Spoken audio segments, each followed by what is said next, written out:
Mrs. Leadon just returned from work in the best mood ever as she is welcomed by her 2 children, Kyron and Kendall, and then her cute husband, Matthew. Someone's gonna do the cooking if dinner was to be served to the ladies.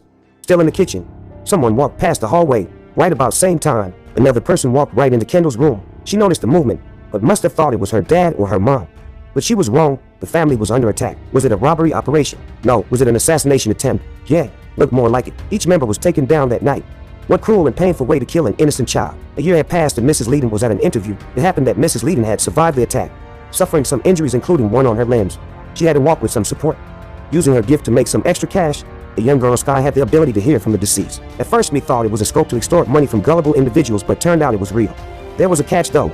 If the deceased was able to touch her heart, then she'll be possessed by the person. This made Sky scared. She wanted to call it quits, especially after her mom told her to stop worrying about the bills and focus on her schooling. But Greg, one of the team members, had gotten them a new gig, a mouth-watering deal which summed up to $100K. She didn't want to do it, but promised it was the last. In the house, there was little to no internet reception, demanding to get a tour around the house and asking for room for the reading. Sky's needs were met and the reading began. Following Sky's instructions to the latter, including her breath patterns and repeating the names of her children and husband, Sky was able to connect with her deceased family, releasing the first set of information which Ashley wasn't approving of, adding it was quite a rampant information relating to black households. Sky had to go deeper and became more specific. This was too much for Mrs. Leadon as she demanded a brief break. Mrs. Leadon thought Ashley has filled Sky in those details, but Ashley couldn't recall telling Sky all that Sky had said. At this point, Mrs. Leadon still thought Sky was fooling around and wasn't gifted. Meanwhile, Sky felt weird and knew something was strange about this job. Greg and the team wanted to call it quits, but Sky decided they'd pull through, not for money, but to give Mrs. Leadon some sort of closure. Back to the table. Sky was ready to fully connect this time. Things got real creepy. There was a typing sound coming from Matthew's office, and at some point, Sky broke down. She had been possessed by the deceased. She even sang a song which Mrs. Leadon could have sworn she hadn't told her soul of. Asking Ashley how Sky got to know this song, Ashley didn't know a thing about this song either. Everyone in the room, including Sky's friends, watched and all as Sky did her thing. Soon Mrs. Leadon couldn't take it anymore. She wanted Sky to stop, but Sky couldn't. More like Sky was reacting how her husband and children were killed. With Jesse blaming Greg and Randy cutting in, Sky returned to herself.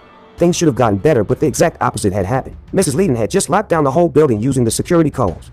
Greg tried persuading Mrs. Leadon to unlock the building, but got the greatest shock of his life, a bullet through his chest. Suddenly the vulnerable Mrs. Leadon didn't need her sticks to walk. There was a big problem only she and Sky knew about. After urging Sky to tell her friends why they couldn't leave, it so happened that Mrs. Leadon did it. She killed her family, all of them. Now they couldn't leave, else the secret would be leaked. While Ashley asked to confirm in shock, Mrs. Leadon blew her head off and shot at the others in the room. They had to hide from her. Randy hid Jesse in a kitchen cabinet and took a hammer to kill Mrs. Leadon. Forgetting it was her own house, she came from behind him and shot him first, ending him with his hammer. Upstairs, Sky played nurse, trying to calm the pressure in Greg's wound. With such pressure, nothing seemed to be working. Jesse had left her hiding place and tried her luck with the locks, but to no avail. With no electricity and escape route, coupled with how crazy Mrs. Leadon was, Sky, Jesse and Gib were gradually losing their mind. Suddenly a mailman appeared, bringing much joy to Greg's face. The plan was to distract crazy Mrs. Leadon while Sky get the attention of the mailman. All thought Sky bumped into Jesse on her way.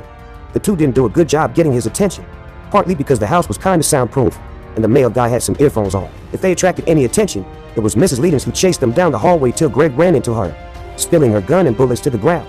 Greg tried grabbing the gun, but she had a knife in his way. Slamming the door, Greg ran into the nearest room. Trying to resolve the conflict by peaceful dialogue doesn't work quite well if one party is crazy and the other isn't. But it helped Sky and Jesse track her location. Poor Greg, who was now weak, was shot through the door multiple times. Once Mrs. Leadon noticed, she barely goes in that room, trying to finish him off. Mrs. Leadon noticed she had just used her last rat with Jesse and left. They knew they had to team up if they were gonna leave alive. They took some of Mrs. Leadon's long sleeve clothes so they could take some cuts since she only had a knife left. Mrs. Leadon waited for the girls at the only point where they could get any network reception, with Sky taking one end and Jesse the other. Mrs. Leadon beat the living daylight out of the two ladies, stabbing Jesse to death. Sky was without a choice. It was now or never. She noticed the bullet which rolled under the bed when Greg ran into Mrs. Leadon, picked it up and headed straight to Mrs. Leadon. Jumping out of the corner, Mrs. Leadon tried stabbing Sky but missed, buying time with some little pep talk. Leadon brought out the gun just as Mrs. Leadon was about to strike, laughing and informing her the gun was empty. Mrs. Leadon watched Sky pull the trigger.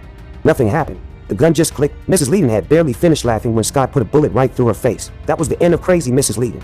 Took a while, but found a way to unlock the security codes and let herself out. Else how would we have heard of it? I think the girls should have gotten any handy weapon when going to fight Mrs. Leadon, who had just a knife. Tell me what you think in the comments. This remains Flicks and 4. I'll catch you later.